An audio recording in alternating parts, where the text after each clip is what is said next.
Commandos, episode 4, titled Chasing Squirrels. Now, this episode is pretty much all about Weasel. Episode 2 was about the bride, episode 3 was about G.I. Robot, and this episode is all about Weasel. And the weird thing about Weasel is, Weasel, who got introduced in the Suicide Squad, was kind of seen as a joke character. He showed up in the first the first 10 minutes of the movie. Then he sort of drowned. Then he became a post-credit scene to imply that he's still alive. So all we saw of this character is he's a weird creature, werewolf. Don't know exactly what he's meant to be, but at the same time, he's kind of seen as this kind of jerky character.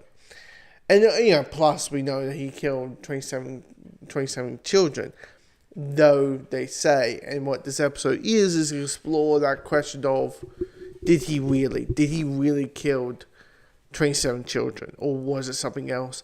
And it turned out to be something else. And it's so tragic. It's so tragic of Weasel, who was kind of like a dog in a way. Weasel was this kind of dog type creature who connected with these kids, and these kids just treat him like they were a dog playing catch and all that. But because he looked different, it's people fear what they don't understand. So of course there's always one idiot who's like, "I'll save you kids," and I'll save you kids. Stay away from that monster, and everything goes absolute berserk.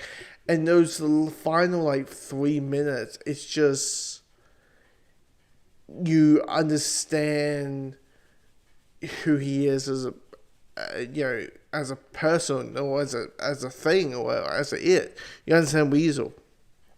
Sure, we don't know his name, but it is also kind of weird that Weasel, who's clearly meant to be animal, maybe a hybrid, but mainly animal, but he's treated as a non-metahuman. But as I said last week with G.I. Robot, it could be the simple thing: hey, you live in the DC universe.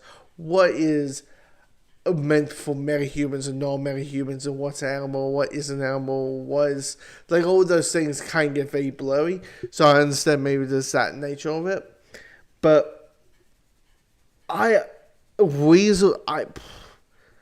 Jay's got, man. He talks about, Weasel is just kind of have this fascination with Weasel. And I understand why. It's a tragic story. So it kind of shows how horrible human nature can be.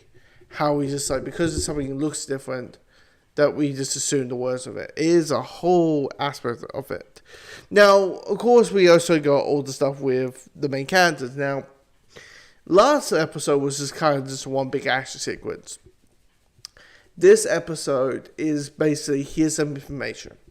Here's information about why Cersei was hunting for the princess, and that simply is, and I think a lot of people speculated this, which is the princess is not a good guy, and Cersei knows that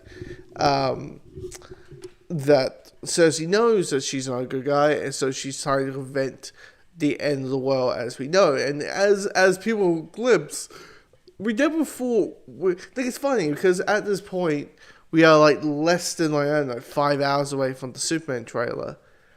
And it's kind of interesting. The first glimpse of the Superman is a dead version, along with a dead Batman or a dead Wonder Woman, and dead. I think there was a Robin, Peacemaker, Starfire, all these dead heroes. Of course, the homage to Death of Superman with the cape and all that. You never know, it could be the ongoing story or whatever. But the princess is going to set the end of days, and Rick Flag is a bit of confusion. He's saying, "Oh no, I'm blah, blah, blah, blah." And I love Amanda Waller's response. Just because you fuck her doesn't mean she's not the thing that Cersei says she is. So we gotta kill the princess. And Rick Flag is such a he's in lovey heels. I mean, that has to be some dang good sex. If like one hookup, and already you want to just jump, just want to offend the girl. Jesus. Anyway, but yeah, I mean, the setup of that, the bondage of the characters, because you have Bride, saving, killing one like the apes, gorilla characters, to save the, fuck it, was it Mara, the fish girl. So you have a sense of bondness there, and the weird thing is this is 25 minutes long. It feels the right length. I'm hearing a lot of people, and maybe because we're spoiled with Arcane and Invincible and all these other animated shows where are like now hitting like 30, 40 minutes. Even like X-Men would hit about 30. So, we feel a little bit, when we hear 22, we get a little bit meh, right? But it felt like the perfect length. These episodes all feel like the perfect length. It's surprising how packed these episodes can be. And the last thing to talk about is the Frankenstein stuff. Which is, we haven't seen Frankenstein since episode 2. So it was a little bit like, okay, like, how does Frankenstein get into it? Because Frankenstein could be a character that we easily forget just because, we see him at the end of episode 1, we see the flashbacks of the bride that included him, and knowing that he kind of has stalked her out through time. And now you understand the obsessiveness of Frankenstein, understand how brutal, like, there's no reasoning with this guy. You can't say the words, clearly she's not into you, dude. Like, she was into your creator, into Victor, and you killed him. So clearly, of course, she's gonna be mad and not give you a chance and all that kind of stuff. So, and he just spun it as like, oh, we're meant together, but she doesn't know it yet. There's like, and I can't help but be like, dude, it's been like 3 centuries. I think there's gonna be a point where if she's not into you, she's not into you. Anyway, he's like Destiny and using like bad metaphors of Titanic and Hey Matt Sally and all that. And you have a brief fight as like the action sequence of the episode, as this misunderstanding because Frankenstein thinks he's hooking up with Rick Flagg's hooking up with Wide. But yeah, you can kind of sense how twisted already.